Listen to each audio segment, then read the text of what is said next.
ทาสัพพะรามิสัมเมปฏิตโตสาสาวกโกสิโนกันตวารัมมังราสะคะหังปุรังราชุยยาเนวสิตวะโสอภาสิธรรมโมตตมังโสธัมโมพุทธโรปังปิตินะสัจจวะเสนะโหตุโนสยามะอาลังโคติสันโตวะอากังวิมังคลามาตุโกเสขโตสันโตโมทยันโตมหายโสปัลลังกมังคลังเนขันโต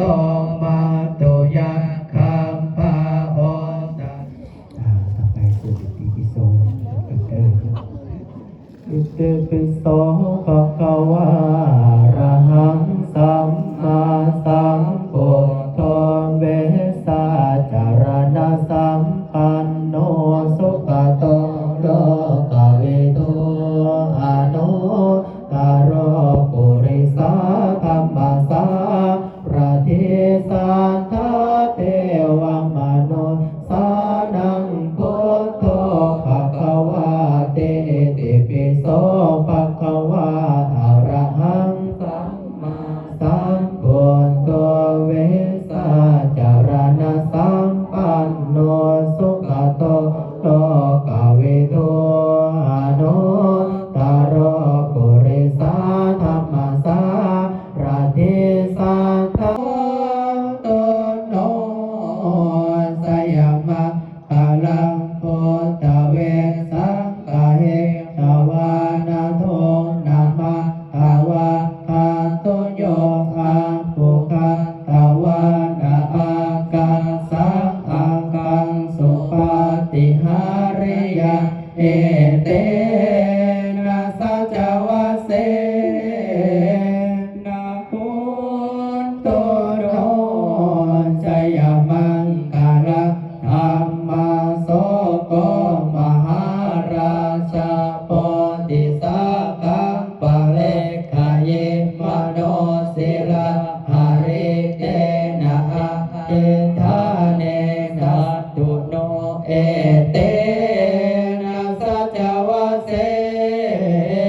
นะโหตุโนชยมังคลังพุทธเวสังวะปะเตตวะสัพพะตัสสะตุหะตุโย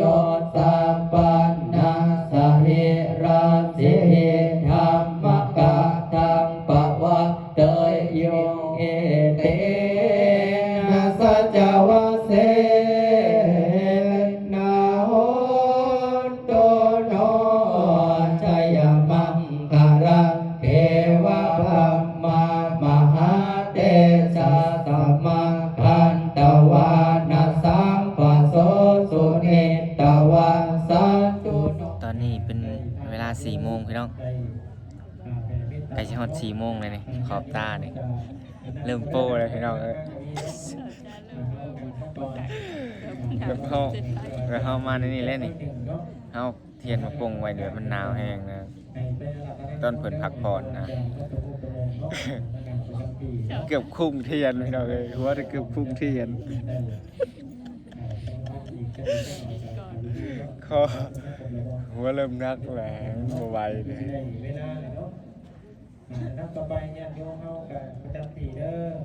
สวัสดีวันนี้เป็นเถื่อชุดท้ายพอดีเกมตีละครั้งตีอย่างเลย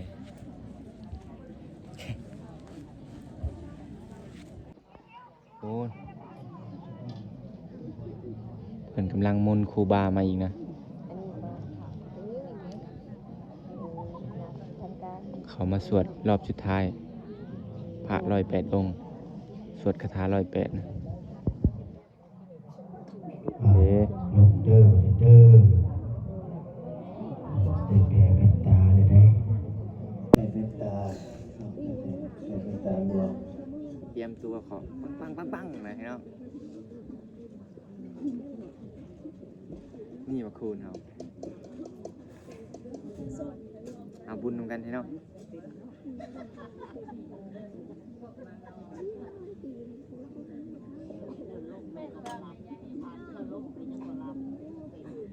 เป็น458ด้วยเนาะวันตังสัพพะคะวะโตอะระหะโต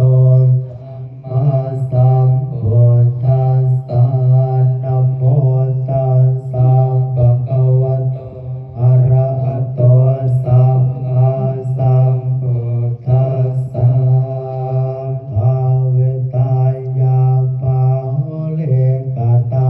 ยายาเนกตายาวะโทกตายาอนุติตายาปาเรเจตายาสุสะมาราตายาเอกทัสสะเทสังสาปฏิกังคากตัมเมเอกทัสสะโสตังโสปฏิสุขังปฏิพุทธเตนะปะปะปะกังโสปินังปัสสติมโนสานังปิโยโหติอนุโนสานังปิโยโหติเทวตาราคันตินาสา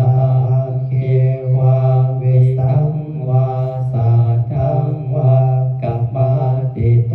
วตังจิตตังสมาธิญาติโมขวันโน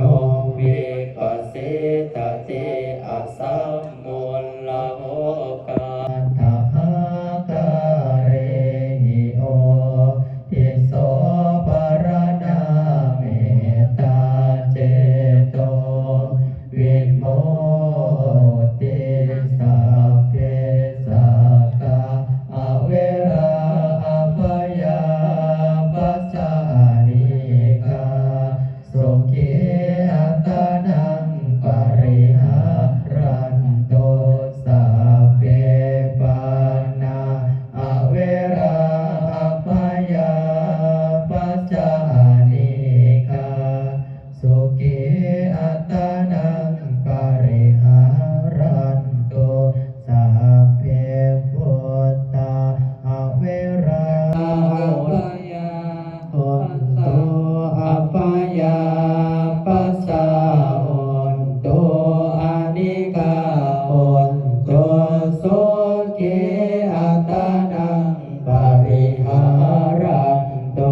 ลงไป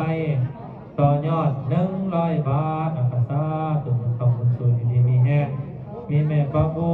ก็มีมาต่อยอด199,000อาคาซาตุนขอบคุณสูเด้อสูเป็นแก่มาสุขมันลำด้วยมีหมอเป้มาต่อยอด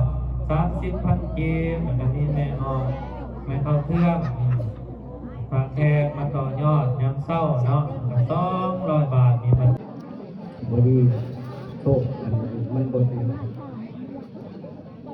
กินช่วยก็มันกินแปลงกินได้ดีเลยเอามันขาดเลย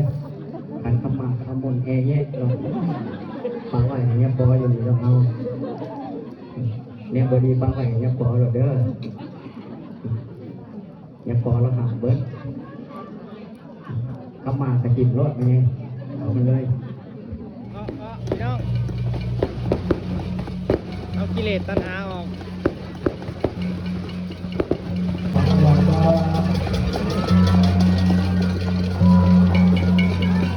ลุยนี่แม่ เริ่มเอาผ่ายแล้วพี่น้องเอามือไว้ผูกแขนให้ลูกให้หลานเนาะถ่ายสูตรเรียบร้อยเฮ็ดแกเอาแล้วพอดี5 โมงเลยโอ้ข้างนอกกันแจ้งเลยเด้อพี่น้อง5 โมงเช้าแล้วเตรียมตัวกลับเลยบัดนี้ไปยังบ่ได้นั่นยังบ่ได้หยาดน้ำยังบ่ได้ลาสิยังเลยเนาะไปแล้วซิกก่อนพี่น้องเพราะว่าเขาบวชในตอนนั้นตอนเขามานะมาสมโภชวิทย์เขาวิทย์แล้วเขานั่นบวชแล้วเขาต้องซิกนะเขาบวชแล้วเขาก็ต้องซิกพี่น้องบวชขาวนะบวชทักษิณนะภะคะวะโตอะระหะโตสัมมาสัมพุทธัสสะอิมังปัจจังขะสมณคตังพุทธบัญญัตตังนิขิปามิตุติยัมปีอิมังปัจจังขะสมณคตังพุทธบัญญัตตังนิขิปามิตติยัมปีอิมังปัจจังขะสมณคตังพุทธบัญญัตตังนิขิปามิสาธุอนุโมทามิลงอยู่ต่อกันอยู่เรียบร้อยแล้วไปต่อซิกแล้วเลยเด้อพี่น้องบัดนี้เตรียมตัวกลับจะพอเลยแหละถ้าเก็บต่อน้องโต๊ะมาใส่เลิกแล้วน้องโต๊ะให้ตั้งบาทเข้ามาหน่อยไปยังมาต่อยอดไม่เด้อยังบริหารเลยต่อมันเมื่อแล้วมันนี่เมียนเครื่องสัญญาพ่องามมาเลยเด้มาเบิ่งไกลๆพี่มาเมียนขนาด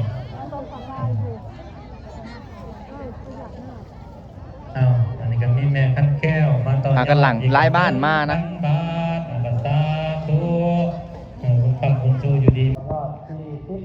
เริ่มพากันอย่างมือเห็นไผขันมันเลยพี่น้องแม่มอนมาทางเฮงต่อยอด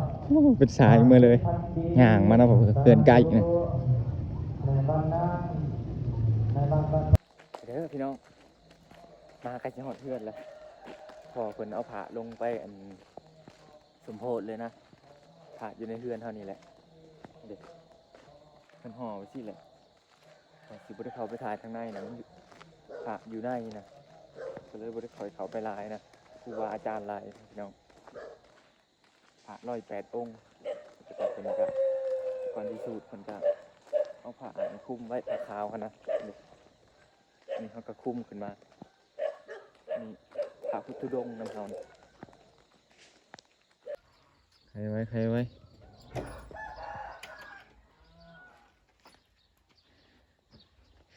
ไปตีตาบักชงเฮ้ยเปิดไพ่ เรียกไม่ปากพอมึงนะ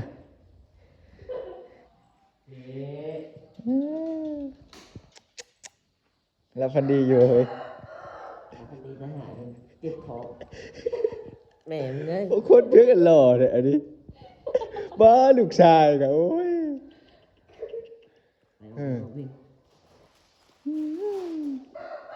มันดีใจได้ลูกชายนี่เดี๋ยวเอาผักเมียนก่อนฮะเออ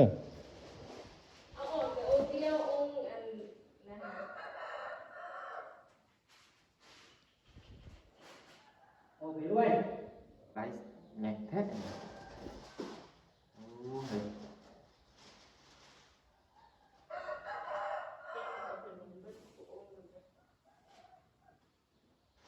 หมดป้อนี่เขาออกนั่นเนาะ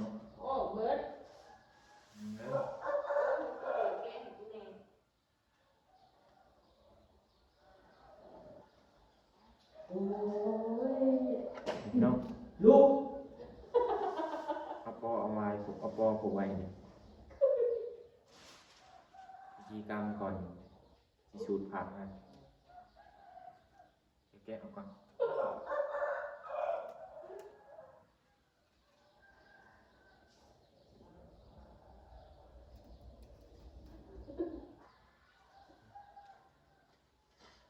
ทำไมอ๋อตื่นไวนะเอาไปย่างเด้อพี่น้อง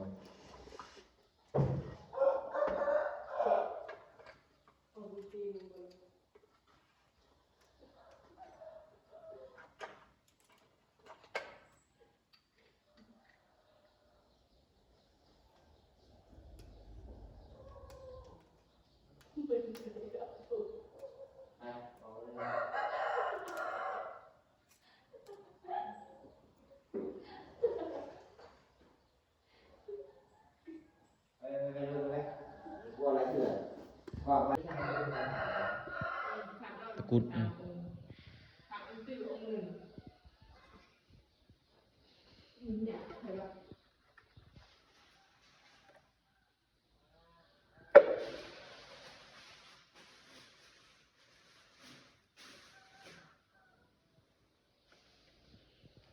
หลอดโทนบ่นี่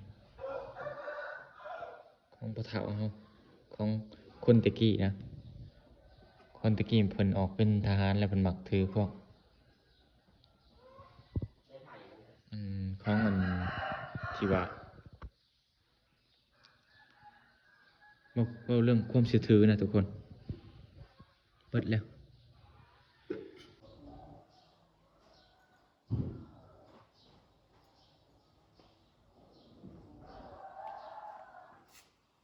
ขึ้นมาเพื่อนเลยเด้อพี่น้องขึ้นมาเพื่อนเขาก็เอาผักเข้าไปไว้พอเพิ่นเอาลงแต่เฮาเว้นนะเฮาอยู่หน้าเฮาบ่ได้เอาลงพอเพิ่นเอาลงพิธีอันนี้แม่นพิธีชมโพธิพระพี่น้องมีพระอยู่108องค์นะอยู่ข้างในเลยส่วนประทัดใหญ่ยังบ่แล้วทั้งเสียหักจักยังที่แล้วยามใดเขาก็ยังบ่ฮู้ถ้าติดตามมึงไปนำกันพี่น้องคนก็มาหลายอยู่บัดแถวแขวงสวรรค์แถวอันใกล้นะกูมาไกลกับมี่พี่น้องเอ้ยพอดนอันมีเธอหนึ่งในวิธีชมโพธิพระนี่หน่อยนักนะมันบ่ได้มีทุกปีเลยเพิ่นสิสร้างพระขึ้นมานี่นะพี่น้อง เอ้าผมขอบใจพี่น้องที่เข้ามาติดตามพี่น้องนี่ช่วยๆพุ่นแหละมันกลายยามเฮานอนเลยนะเอายังบ่ได้นอนดอกยามประมาณ7 8 9 โมง 10 โมงพุ่นแหละพี่น้องพอกันคลิปหน้าเด้อพี่น้อง อยากรับแห้งในช่วง2 โมงนะพี่น้องเพิ่นพักผ่อนเลยนะหนาวนะมันเย็นนะเราก้มลงรถหัวเกือบจุไผ่ มันบ่อยากเฮาบ่อยากนอนนะเฮาอยากเฮานั่งอยู่นะฮะก็ก้มลงสินะหัวเกือบจุไผ่เลยพี่น้องเอ้ยผมขอบใจพี่น้องเด้อพี่น้อง บ๊ายบายสวัสดีครับ